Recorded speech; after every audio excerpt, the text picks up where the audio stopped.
이 시간 우리 왕이신 나의 하나님 찬양하시면서 우리 4월 첫째 주 주일 예배를 시작하도록 하겠습니다.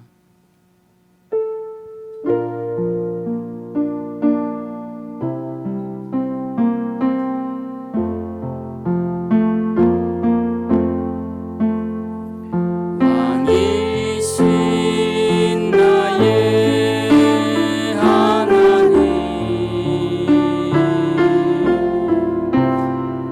내가 주를 높이고 영원히 주의 이름을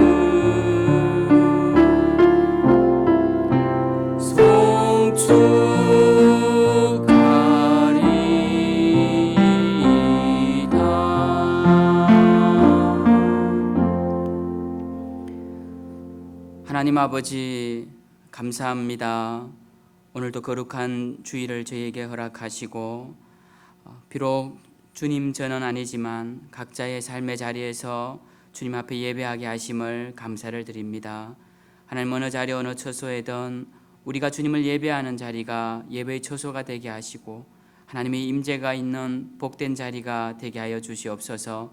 오늘도 주님을 찬양하고 주님께 기도하며 주의 말씀 앞에 심령의 무릎을 꿇을 때 하나님, 이 시간 우리 가운데 임재하시고 하나님의 놀라운 은혜로 우리 가운데 채워주셔서 세상에 줄 수 없는 평안을 통해 이 예배가 진정 주님이 기뻐하시는 복된 예배가 되게 하여 주시옵소서. 이 시간을 주님께 의탁드립니다. 예배의 시종을 통해 아버지 홀로 영광 받아 주시길 원하옵고 살아계신 예수님 이름으로 기도하옵나이다. 아멘. 우리 찬송 151장 함께 찬양하도록 하겠습니다. 십자가 못 박힘은 속죄함아닌가, 그 긍휼함과 그 은혜 말할 수 없도다. 십자가 내가 처음 볼 때에 나의 맘에 큰 고통 사라져. 오늘 믿고서 내는 밝았네. 참 내 기쁨 영원하도다. 늘 울어도 그 큰 은혜 다 갚을 수 없네. 나 주님께 몸 바쳐서 주의 일 힘쓰리. 십자가 내가 처음 볼 때에 나의 맘에 큰 고통 사라져. 오늘 믿고서 내는 밝았네. 참 내 기쁨. 우리 3절 한번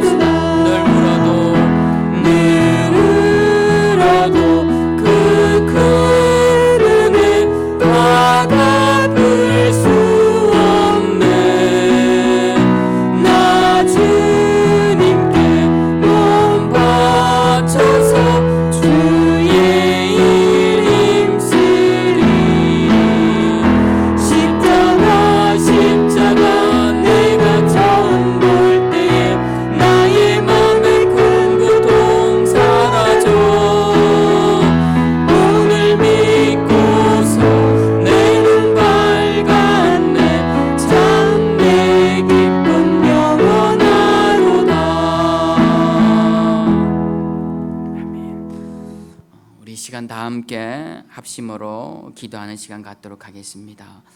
기도하실 때 이번 주는 특별히 고난 주간 또 고난 주일인데 우리 마음 가운데 십자가에 달리신 주님의 놀라우신 은혜가 다시 한번 새겨지게 하시고 그 사랑에 감동하고 감격하며 하나님께 영광 돌리는 삶을 살아가게 해달라고 주님께서 이 시간 이 고난 주일을 통하여서 큰 은혜 부어주시라고 기도하시고 또 이 땅 가운데 찾아온 이 코로나 19라는 큰 위기를 온 인류와 그리고 나라와 그리고 백성들이 잘 이기고 나아갈 수 있게 달라고 하나님께서 이 땅을 긍휼히 여겨 주시라고 기도하시며, 이 일을 위해 참으로 사투를 벌이는 많은 의료진들과 또 수고하는 모든 이들 위해 주님께서 함께 하셔서 참으로 그들에게 힘과 능력을 주시고, 또 질병 가운데 있는 자들에게도 소생케 되는 놀라운 은혜를 허락해 주시라고 기도하시며, 또한 우리 생명샘 교회를 위해서 기도하시되 참으로 우리 교회도 이럴 때일수록 더욱 깨어 기도하며 믿음이 식지 않도록 하나님을 향한 온전한 기대와 기도로 늘 나아가는 하나님 백성들 되게 해달라고 우리 생명샘 교회 모든 지체들 하나님께서 붙잡아 주시라고 우리 교회를 위해서, 우리 또 오늘 예배를 위해서 합심으로 기도하도록 하겠습니다. 하나님 아버지 감사합니다. 오늘도 이 시간 저희들을 주님의 전으로 불러주시고 함께 기도하며 나아가게 하심을 감사드립니다. 하나님, 이 시간 저희들이 비록 영상 앞에 서서 무릎을 꿇고 기도하지만 하나님 우리의 기도 가운데 응답하시고, 우리가 함께 모여 예배하지 못하지만 우리의 기도가 한데 모여 주님 앞에 상달되어지는 귀한 역사가 있옵소서. 하나님, 특별히 이번 주간 고난주일 고난주간인데 하나님 참으로 우리가 각자의 자리에서 삶의 자리에서 십자가에 달리신 예수 그리스도의 사랑을 다시 한번 기억하게 하시고 주님의 희생을 다시 한번 기억하게 하시고, 그 은혜가 아니면 구원받을 수 없다는 이 위대한 진리 사업 가운데 흔들림 없는 믿음을 가지고 나아가는 우리 모두가 되게 하여 주시옵소서. 하나님, 이 땅 가운데 참으로 작은 전염병으로 인하여서 온 인류가 신음하고 고생하고 있습니다. 하나님, 고통의 신음을 하나님 내고 있습니다. 하나님, 참으로 이 위기를 온 인류가 잘 이기고 나아갈 수 있기를 원합니다. 하나님, 참으로 이 일로 인하여서 참으로 사투를 벌이는 모든 의료진들과 수고하는 모든 이들 위해 함께 하시고, 또 질병으로 고생하는 이들 위해 주님 함께 하여 주셔서 하나님 속히 이 질병을 이기고 온 인류가 다시 한번 평화롭게 공존할 수 있도록 주님 은혜 내려 주시옵소서. 하나님, 특별히 이때를 참으로 우리 기독교인들이 더욱더 신앙을 회복하는 기회로 삼게 하여 주시고 깨어 기도하게 하시고, 참으로 나라와 민족과 세계 열방을 위해 기도하는 우리 한국교회가 되게 하여 주시옵소서. 하나님 아버지, 특별히 우리 생명샘 교회 가운데도 함께 하여 주시고, 하나님 흩어져 있는 주의 지체들 기억하여 주시옵시고, 하나님 만나지 못하지만 또 자기 얼굴을 보지는 못하지만 하나님 그들의 믿음이 식지 않도록 주께서 보호자 되어 주시고 목자장 되어 주셔서 믿음 지키게 주님 인도하여 주시고, 기도하며 찬양하며 주님을 예배하며 주님께 영광스러운 삶을 살아내는 우리 귀한 생명샘 교회 지체들이 다 되게 하여 주시옵소서. 하나님, 오늘도 주님 앞에 찬양과 기도와 경배를 올려드립니다. 하나님 받아 주시옵시고 예배를 통해 하나님 홀로 영광 받아 주시며, 우리도 귀한 은혜의 시간 주님의 음성을 듣는 복된 시간이 되게 하여 주시옵소서. 주께서 이 시간을 통해 역사해 주실 줄 믿습니다. 아버지 붙잡아 주시옵소서.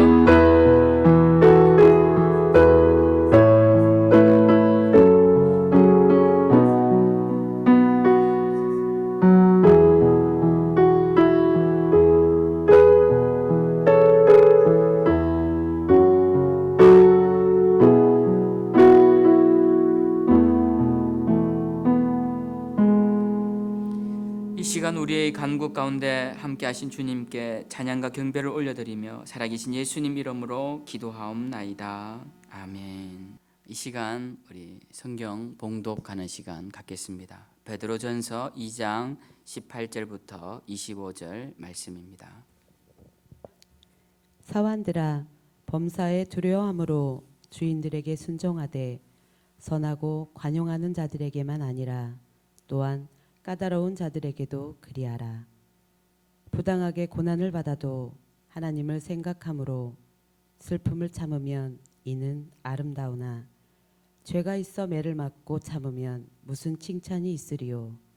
그러나 선을 행함으로 고난을 받고 참으면 이는 하나님 앞에 아름다우니라.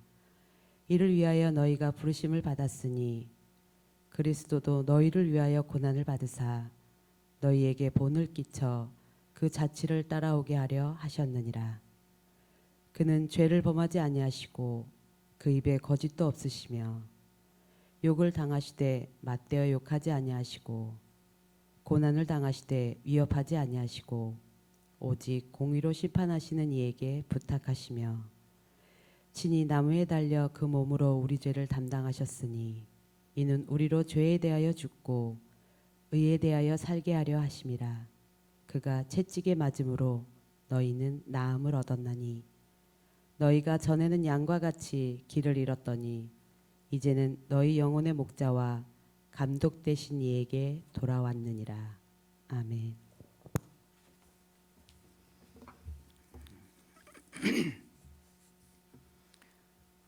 오늘은 기독교 절기상으로 고난 주일입니다.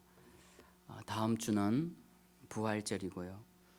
사실 이번 주는 성만찬을 함께 나누며 예수님의 십자가 고난을 함께 묵상하는 주일이지만 우리가 함께 모여 예배하지 못하는 상황이라 다음에 모일 때 주님의 부활을 함께 기뻐하는 시간을 갖기를 원합니다. 속히 만나서 함께 예배 드릴 날을 소망하면서 오늘도 비록 영상으로 예배를 드리지만 우리의 예배 가운데 하나님의 귀하신 임재가 있기를 소망합니다. 우리는 계속적으로 고난 앞에 선 그리스도인들이 어떻게 고난을 대해야 하고 어떻게 고난을 이기며 나아갈 것인지에 대해 말씀을 계속 묵상하고 있습니다. 오늘은 고난 주일이기에 특별히 십자가의 고난을 당하신 예수님의 모습을 생각하면서 우리도 고난 앞에서 주님 닮고자 하는 그러한 결심을 함께하는 시간을 갖기를 원합니다. 오늘 우리가 읽은 본문은 예수님께서 고난을 당하실 때 어떤 태도로 고난을 당하셨는지에 대해 보여주는 말씀입니다. 그런데 이 말씀을 묵상하기 전에 먼저 묵상하고 싶은 말씀이 있습니다. 그것은 예수님께서 고난 당하실 때의 모습이 아닌 고난 당하시기 이전의 모습에 대한 말씀입니다. 예수님께서 고난을 당하시기 전 어떤 자세로 고난 앞에 서셨느냐에 대한 말씀을 나누고자 합니다. 이 말씀은 이미 여러 차례 말씀을 드렸습니다. 그래서 우리는 이제 고난이 오면 그리고 고난이 오려고 하면 먼저 우리는 무엇을 해야 하는지에 대해 분명히 알고 있을 것이라 생각합니다. 그것은 여러분들이 짐작하시는 대로 바로 기도입니다. 예수님께서 유대 종교 지도자들에게 붙잡히시기 전 이미 예수님의 제자 가룟 유다가 예수님을 팔려고 작정하여 예수님께 그 계획이 들통났을 때부터 이미 십자가의 고난은 주님 앞에 직면해 있었습니다. 이제 제자였던 가룟 유다가 무리에서 떨어져 나가 종교 지도자들에게 갔고 예수님은 그 사실을 알고 계셨고 이제 곧 그 무리들이 들이닥쳐서 예수님을 붙잡아 갈 것이라는 사실을 알고 계셨습니다. 예수님은 그 붙잡히시기 불과 몇 시간 전 고난이 이미 눈앞에 올 것이 자명한 사실이었던 이때 예수님께서 하신 일이 무엇이었습니까? 예수님에게 주어진 자유의 시간은 불과 몇 시간이 되지 않습니다. 이제 곧 가룟 유다가 무리들을 이끌고 예수님을 잡으러 올 것입니다. 주님은 그때까지의 몇 시간의 자유의 시간을 고난을 위해 특별한 준비를 위해 사용하시는데 그것이 바로 우리가 잘 아는 대로 겟세마네 동산에서의 기도라는 사실입니다. 예수님께서 십자가에 달려 돌아가시기 전 하신 가장 마지막 행동은 기도셨다라는 것입니다. 잡히시기 전 하셨던 자유로우실 때 하셨던 가장 마지막 행동이 기도였다라는 사실입니다. 여러분 우리는 이것이 아주 중요하다는 사실을 잊지 말아야 합니다. 우리가 아무것도 할 수 없을 때 그리고 우리에게 주어진 시간이 아주 짧을 때 그리고 그 시간이 아주 소중할 때 무엇인가 대단히 중요한 결전의 순간이 눈앞에 다가왔을 때 내가 감당하기 어려운 고난이 내 앞에 분명한 현실로 기다리고 있을 때 그때 우리는 무엇을 해야 하느냐라는 것이죠. 거기에 대한 답은 분명합니다. 거기에 대한 답은 예수님이 우리에게 분명히 가르쳐 주셨습니다. 그 답은 기도해야 한다는 것입니다. 큰 재판이 눈앞에 와 있습니다. 이 재판이 내 삶의 아주 중요한 갈림길이라 할지라도 그때 우리는 주변에 힘 있는 사람, 법조계에 인맥을 놔줄 사람, 그런 사람을 찾기보다 먼저 우리는 기도해야 합니다. 지금 큰 질병으로 내 삶에 어려움이 찾아왔습니다. 뛰어난 명의를 찾는 것도 중요하지만 그보다 더 중요한 것은 기도해야 한다는 사실입니다. 내 사업에 어려움이 찾아왔습니다. 지금 나를 도와줄 사업의 파트너를 찾는 것보다 더 중요한 것, 더 먼저 해야 하는 것은 하나님께 기도해야 한다는 사실입니다. 예수님이 잡히시던 시간은 겟세마네 동산에서 기도를 마치신 직후였습니다. 마음이 너무 고민되어 죽을 정도라고 예수님이 말씀하셨습니다. 너무나 힘든 고난 앞에서 예수님의 마음이 너무 무겁고 괴로운 상태에서 그분은 그때도 하신 일이 기도였다는 것입니다. 기도가 아니면 예수님은 이 고난 앞에 설 자신이 없으셨습니다. 기도가 아니면 오늘 베드로 사도가 기록한 것처럼 의연하게 십자가의 죽음을 맞이할 수가 없으셨습니다. 기도가 아니면 하나님의 뜻을 이루어 드릴 자신이 없으셨습니다. 그래서 주님은 마지막 순간에 하나님, 내 뜻대로 마옵시고 아버지의 뜻대로 하시옵소서. 그 뜻대로 제가 순종할 수 있게 해 주십시오라고 기도 드렸던 것입니다. 기도는 그만큼 중요합니다. 예수님은 이 기도의 능력을 잘 아셨기에 그분이 이 땅에 오신 목적을 이루는 마지막 순간에 기도하신 것입니다. 우리는 고난 앞에서 어떻게 해야 합니까? 기도해야 합니다. 너무나 잘 나는 이야기라면 다행입니다. 여러분, 고난이 오면 무의식적으로라도 기도해야 합니다. 고난이 오면 무조건 기도부터 해야 합니다. 그래서 누군가에게도 고난이 일어나고 있으면, 고난을 받고 있으면 그에게 기도하라고 권면할 수 있어야 합니다. 우리는 기도 외에는 이 고난을 이길 방법이 없다고 가르쳐 주어야 합니다. 고난을 받고 있는 사람에게 함께 기도해 줄 터이니 당신도 기도하십시오 라고 권면해 주어야 합니다. 만약 어떤 사람이 자신이 당하는 고난을 대수롭지 않게 생각하거든 기도하라고 말씀하지 마세요. 그러면 그분은 기도는 해도 되고 안 해도 되는 것쯤인 줄 생각합니다. 정말 큰 고난, 정말 해결해야 할 중요한 고난, 너무나 넘기 힘들어하는 고난 앞에 서 있는 사람들에게 여러분들은 그들에게 기도하라고 권면하십시오. 그리고 여러분들도 그들을 위해 따뜻한 기도를 해 주십시오. 기도가 없이는 우리는 시험의 파도를, 고난의 바람을 이겨낼 수가 없습니다. 이것은 우리가 반드시 기억해야 할 것이 사실입니다. 정말 우리에게 큰 고난이 찾아왔습니까? 그렇다면 주님 앞에 목 놓아 울부짖는 간절한 기도를 올려보십시오. 기도는 시련 앞에 선 그리스도인들이, 고난 앞에 선 그리스도인들이 마지막 순간까지 붙잡아야 할 중요한 신앙적 행위인 것입니다. 예수님도 고난 받으시기 전 겟세마네 동산에서 기도하신 것처럼 우리도 고난 앞에서 기도로 이겨나가야 할 것입니다. 기도에 대한 것은 아무리 강조해도 지나침이 없습니다. 매주 반복해도 절대로 헛되지 않습니다. 여러분이 이 설교를 듣고 고난이 왔을 때 기도를 한다면 오늘의 설교는 유익한 것입니다.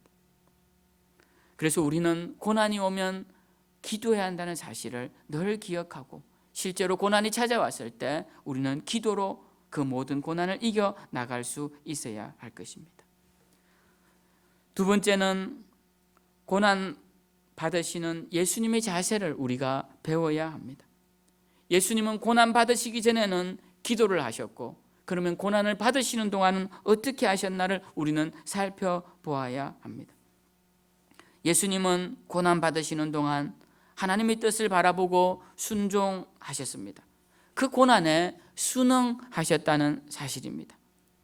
오늘 본문에 보면 예수님은 욕을 당하시되 맞대어 욕하지 아니하시고 고난을 당하시되 위협하지 아니하시고 오직 공의로 심판하시는 이에게 부탁하시며 친히 나무에 달려 그 몸으로 우리 죄를 담당하셨다고 기록되어 있습니다. 우리는 여기서 고난을 당할 때 예수님께서 어떻게 하셨는가를 알 수 있습니다. 그분은 고난 받으실 때 고난을 묵묵히 감내하셨다는 것입니다. 자신을 조롱하는 사람들에게 맞대응하지 아니하셨고 그들을 저주하지도 않으셨습니다. 예수님이 하신 일은 이 모든 일을 공의로우신 하나님께 맡기셨다는 사실입니다. 우리는 여기서 고난을 만난 그리스도인들이 어떻게 행동해야 하는지를 알 수 있습니다. 흔히 우리는 억울한 일을 당하면 이것을 견디기 어려워합니다. 이 억울함을 풀어야 원이 풀리겠다고 말을 합니다. 그러나 여러분, 세상을 살면서 억울한 일을 만나는 것은 어쩌면 누구나 겪는 일일 것입니다. 문제는 그 억울한 일을 대하는 그리스도인의 자세가 어떠해야 하는가가 참으로 중요합니다. 오늘 예수님의 십자가 고난은 어떻게 보면 참으로 억울한 일입니다. 유대 종교 지도자들의 고소도 너무나도 얼토당토한 고소이고 그런 면에서 억울합니다. 로마 총독 빌라도의 판결도 너무나 어이없습니다. 자신의 주장은 없고 원칙도 없습니다. 법의 판단 기준도 없습니다. 그런 면에서 로마 총독 빌라도의 판결도 억울합니다. 예수님을 십자가에 죽이라고 외치는 청중들의 외침은 더더욱 예수님을 억울하게 할 일입니다. 예수님이 그들에게 무엇을 하였습니까? 그들에게 악한 일을 하였습니까? 그들에게 하신 일이라곤 병을 고쳐주시고 그들을 위로해 주시고 말씀을 옳게 가르쳐 주신 것이 전부인데 저들은 마치 자신들의 생명을 위협한 것처럼 재산을 뺏은 것처럼 예수님에게 적대감을 가집니다. 참으로 억울한 일이 아닐 수 없습니다. 생각해보면 우리 같으면 정말 억울해서 미칠 지경일 것입니다. 그런데 이런 상황에서 예수님께서는 이 모든 일을 어떻게 감내하시느냐 하면 공의로 심판하시는 이에게 부탁하셨다고 그렇게 베드로서에는 기록되어 있습니다. 즉 예수님은 이 모든 일을 하나님 아버지께 심판하실 분에게 맡기셨다라는 것입니다. 하나님께서 이 모든 일을 보고 계시고 이 모든 일에 대한 평가와 심판을 행하실 것임을 알고 있기에 예수님은 하나님을 의지하고 모든 것을 그분께 맡겨버렸다라는 것입니다. 우리는 어려움이 올 때 그 어려움의 이유를 타인에게서 찾을 때가 많습니다. 이 일이 남편 때문에, 또는 이 일이 시댁 식구 때문에, 또는 이 일이 동업자였던 그 친구의 배신 때문에, 또는 이 일이 마침 그때 나라의 지도자였던 그들의 무능함 때문에 이렇게 말할 때가 종종 있습니다. 그래서 책임을 그 사람들에게 지웁니다. 그들 때문에 그렇고 그들은 그 책임을 받아야 한다고 그렇게 말합니다. 그런데 성경은 우리에게 그렇게 가르쳐주지 않습니다. 억울한 일이 비록 타인으로 말미암아 일어났다 하더라도 그 일을 해결하실 분은 하나님 한 분밖에 없음을 가르치고 그 모든 문제를 하나님 앞에 내려놓고 그분의 선한 계획을 의지하라고 성경은 가르치고 있습니다. 요한복음 19장에는 예수님이 빌라도 앞에서 재판을 받으시는 장면이 나옵니다. 그 본문에 보면 빌라도가 예수님에게 이런 질문을 합니다. 너는 어디로부터냐? 라는 질문을 합니다. 너는 어떤 존재냐? 라는 의미죠. 너는 어디로부터 왔느냐? 너의 정체는 무엇이냐? 이런 말입니다. 그런데 예수님께서 아무 말씀도 하시지 않습니다. 아무 대답도 주시지 않습니다. 그러자 빌라도가 다시 묻습니다. 내게 말하지 아니하느냐? 왜 묻는 말에 말해주지 않느냐? 내가 너를 놓을 권한도 있고 십자가에 못 박을 권한도 있는 줄 알지 못하느냐라고 말을 하죠. 그때 예수님께서 비로소 대답하십니다. 뭐라고 대답하시느냐 하면 예수님께서 대답하시되 위에서 주지 아니하셨더라면 나를 해할 권한이 없었으리라 라고 말씀합니다. 빌라도가 생각할 때는 자기가 예수님을 죽일 힘도 있고 살릴 힘도 있다고 생각하지만 하나님께서 허락지 아니하시면 결코 예수님을 죽일 수 없었을 것이고, 하나님께서 허락하심으로 예수님을 죽일 수 있었다고 말씀하시는 것입니다. 예수님은 이 모든 고난이 하나님의 주권하에 있음을 말씀하셨던 것입니다.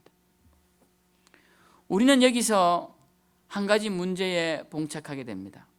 고난이 하나님께서 허락하셔야만 일어나는 일인가 라는 사실입니다.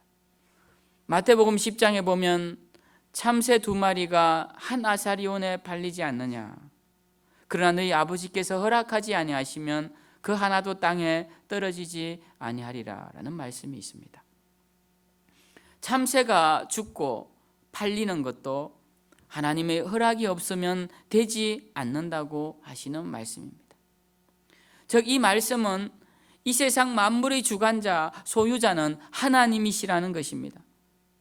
그런데 우리는 여기서 왜 우리에게 고난이 오느냐에 질문을 할 수 있습니다. 하나님께서 만물의 주관자고 모든 일의 주권자이시면 왜 우리에게 억울한 고난이 찾아오느냐라는 것입니다. 저는 여기서 대답해 드릴 수 있는 말씀은 고난의 이유는 다 알 수 없다는 사실입니다. 고난에는 여러 가지 이유가 있겠지만 그 이유를 다 알 수는 없습니다. 어떤 고난에는 이유를 알 만한 것도 있고, 어떤 고난에는 전혀 이유를 알 수 없는 것도 있습니다.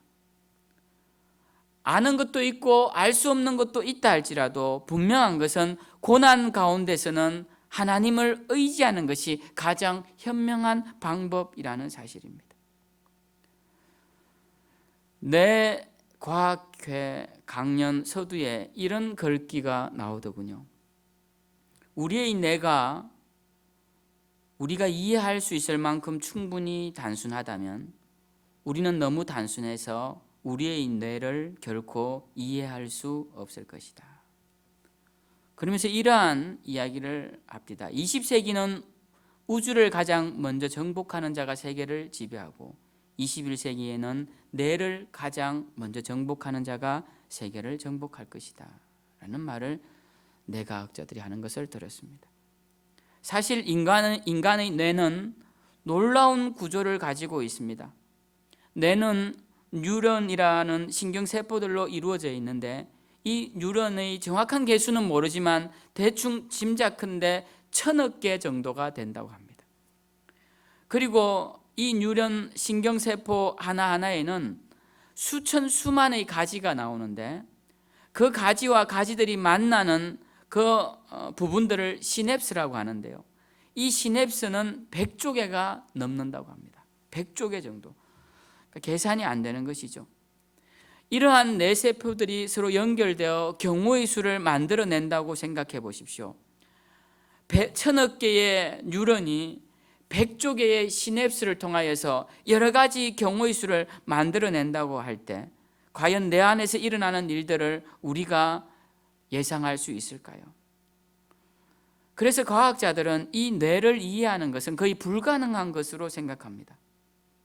그래서 뇌가 우리가 이해할 수 있을 만큼 충분히 단순하다면 우리는 너무 단순해서 그 뇌를 갖고 있는 우리는 너무 단순해서 우리의 뇌를 결코 이해할 수 없을 것이다 라고 말을 하는 것입니다.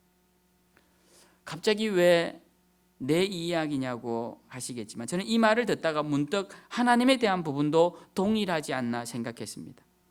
만약 하나님이 우리가 이해할 수 있을 만큼 단순하다면 하나님은 너무 단순해서 우리의 하나님이 될 수 없을 것이다 라는 생각을 하게 된 것이죠. 즉 하나님과 하나님께서 하시는 일이 우리 인간이 이해할 수 있을 만하다면 그분은 우리의 하나님이 될 수가 없다는 사실입니다. 만약 제가 내 이야기를 하지 않고 이런 이야기를 한다면 여러분은 무슨 말장난처럼 들리실 수도 있을 것입니다. 그러나 뇌과학자들이 뇌에 대해 하는 이야기를 듣고 이 말을 생각해 보면 우리는 어느 정도 이해가 될 수 있습니다. 저는 우리에게 일어나는 일들 중 상당수가 우리가 이해하기 어려운 일들이라고 생각합니다. 그리고 더더욱 하나님을 믿는 우리가 주변에서 일어나는 고난을 볼 때 이해하기 더더욱 어렵습니다.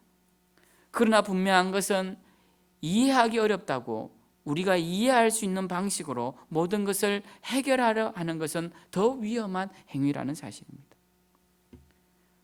하나님의 뜻이 있을 것입니다.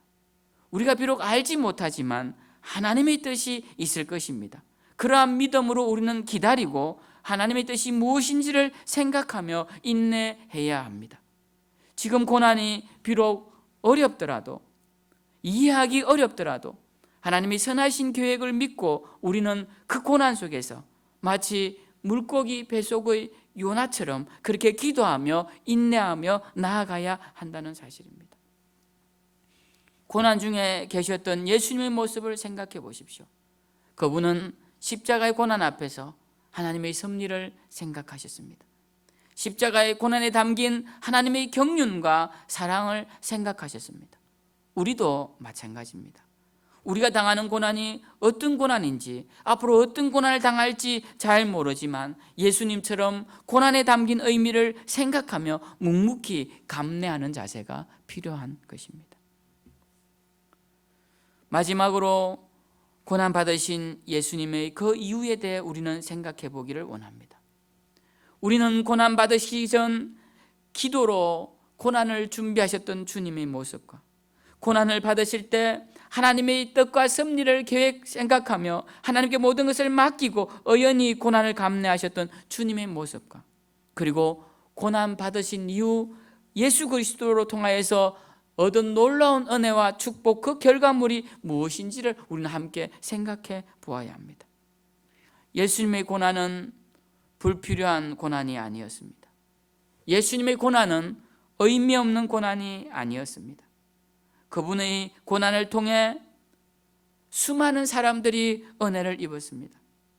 오늘 본문의 말씀에 보면 예수님께서 친히 나무에 달려 그 몸으로 우리 죄를 담당하심으로 우리는 죄에 대하여 죽고 의에 대하여 살게 되었노라고 고백합니다. 그분이 채찍에 맞음으로 우리는 나음을 얻었고 양과 같이 길을 잃었다가 이제는 우리 영혼의 목자와 감독 되신 분에게 돌아오게 되었다고 베드로 사도는 고백하고 있습니다. 이것이 어떻게 가능하게 되었습니까?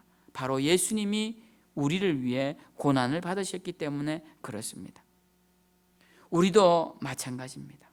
우리에게 닥친 고난이 고난으로 끝나지 않고 의미 있는 일이 되기 위해서는 우리를 향하신 하나님의 섭리를 믿으시고 그 고난을 인내하며 묵묵히 견디어 나가는 것이 필요한 것입니다. 고난이 왔다고 하나님을 원망하고 가던 길을 돌았으면 안 됩니다. 고난이 왔다고 하나님을 원망하고 주어진 사명을 던져버리고 돌아서면 안 되는 것입니다. 고난 앞에서 위대한 승리를 이루어내었던 욥은 욥기 23장에서 이렇게 고백합니다. 내가 가는 길을 그가 아시나니 그가 나를 단련하신 후에는 내가 순금같이 정금같이 되어 나오리라. 고난을 통해 욥은 자신이 순금같이 되어 나올 것이라고 고백합니다. 우리는 고난을 고난으로만 봐서는 안 됩니다. 고난에 담긴 의미와 고난이 주는 유익과 고난을 허락하신 하나님의 뜻을 바라볼 줄 알아야 합니다. 우리가 모든 경우 모든 케이스에 정답을 찾을 수는 없습니다. 그 사람이 왜 고난을 당하는지, 그 집안이 왜 그런 고난을 당하는지, 그 공동체가, 그 민족이, 그 나라가 왜 그런 고난을 당하는지 우리는 다 알지 못합니다. 그리고 섣부른 정답을 내리지도 말아야 합니다. 그러나 설령 잘 모른다고 해도 그 고난을 극복할 수 있는 가장 빠른 길, 가장 좋은 길, 가장 분명한 길은 하나님의 계획과 섭리를 믿고 그것을 우리 삶에 적용하며 그분을 바라보고 묵묵히 인내하며 걸어가는 것이라는 사실입니다. 유비무환이라는 말은 환난이 찾아오기 전에 하는 말입니다. 지금 고난의 길을 걷는 사람은 오늘 말씀을 묵상하셔서 삶에 적용하시고 지금 평안의 길을 걷는 이들은 미리 고난이 올 때를 대비해 나는 이렇게 해야지 다짐하시면서 신앙의 준비를 해야 하는 것입니다. 오늘은 고난주일입니다. 예수님께서 우리 위에 당하신 고난을 생각하시면서 참으로 감사하는 주일이 되어야 할 것입니다. 저와 우리 모두는 그분 때문에 삶이 엄청나게 변화했습니다. 그분의 고난 때문에 우리의 삶은 나음을 입고 평안을 얻고 축복으로 다가오게 되었습니다. 오늘 말씀처럼 그분 때문에 우리는 죄에 대하여 죽고 의에 대하여 살게 되었습니다. 그분이 채찍에 맞음으로 우리는 나음을 얻었고, 그분이 이 땅에 육신을 입고 오셔서 이런 양을 찾으심으로 우리는 길 잃은 양에서 이제는 목자의 품에 있는 양이 되었습니다. 이 모든 것이 어떻게 해서 가능한 일이었습니까? 예수 그리스도의 십자가의 고난으로 말미암아 이루어진 일이라는 것입니다. 그렇다면 우리도 예수님을 본받아 고난 앞에서 좀 더 의연하게 설 필요가 있는 것입니다. 우리 모두는 예수 그리스도의 십자가의 사랑, 고난의 사랑을 기억해야 하는 사람입니다. 그렇기 때문에 우리에게도 혹여 주님으로 인한 고난이라면 더 좋은 일이지만, 그렇지 않고 원인을 알 수 없는 고난이 찾아와도 우리는 원망과 불평으로 나아갈 것이 아니라 기도와 믿음으로 하나님의 뜻을 기다리며 나아가야 할 것입니다. 저는 오늘 이 말씀을 이제 정리하면서 여러분에게 마지막으로 부탁을 드립니다. 오늘도 믿음 안에서 승리하십시오. 어떤 고난도 우리를 예수 그리스도 안에 있는 하나님의 사랑에서 끊을 수가 없습니다. 여러분에게 생명을 주신 하나님이 그 고난 가운데서도 지키시고 보호하실 것이라는 사실을 기억하시고 끝까지 사명의 십자가 잘 감당하시며 그리스도의 향기를 드러내시는 하나님의 귀한 자녀들이 다 되시길 다시 한번 예수 그리스도 이름으로 축원드립니다. 우리 이 시간 다 같이 찬송 263장 함께 찬양하도록 하겠습니다.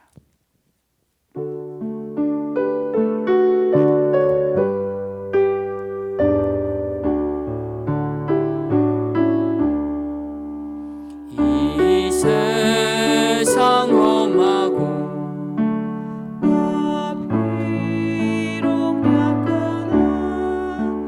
늘 기도 힘쓰며 큰 권능 얻겠네.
하나님 아버지, 감사합니다. 우리에게 예수 그리스도의 십자가의 고난을 통하여서 우리 죄를 씻어주시고 우리를 죄의 권세에서 노임받게 하시고 의의 자녀가 되게 하신 것 감사드립니다. 하나님, 참으로 고난주간 우리가 함께 주님의 살과 피를 기념하며 나누지 못하지만 하나님, 오늘 또 우리가 주님 우리 위에 찢으신 그 살과 흘리신 피를 기억하며 다시 한번 그 은혜에 감사의 예배를 드립니다.